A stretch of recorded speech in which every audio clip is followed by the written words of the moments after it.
Mushroom খেতে ভালোবাসেন? তাহলে আজকের এই সহজ রেসিপিটা আপনার জন্য। হ্যালো এভরিওয়ান, আপনারা প্রত্যেকে কেমন আছেন? আশা করি ভালো আছেন। আমিও বেশ ভালোই আছি।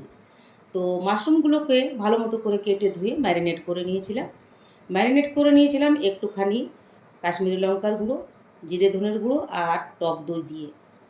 তারপর ফ্রাইং প্যানে দিয়ে দিলাম একটুখানি বাটার, সাদা তেল। তারপর দিয়ে দিলাম কেটে রাখা পেঁয়াজগুলো।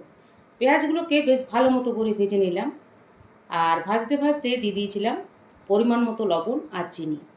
তারপর টমেটো আর কাজুর পেস্ট দিলাম, আর বেটে রাখা আদা রসুনের পেস্ট দিয়ে দিলাম।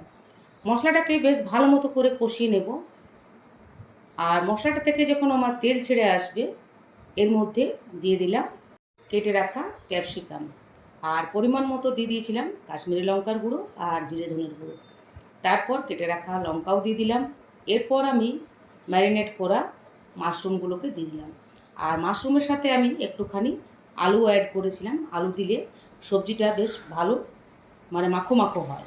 এরপর নামানোর আগে দিয়ে দিলাম ধনেপাতা আর কস্তুরি মেথি। আর একটুখানি চিজ দিয়ে দিয়েছিলাম। চিজটা দেওয়ার জন্য এই সবজিটার টেস্ট আরও ভালো হয়েছিল। তো বন্ধুরা, ভিডিওটা এই পর্যন্তই। বাই।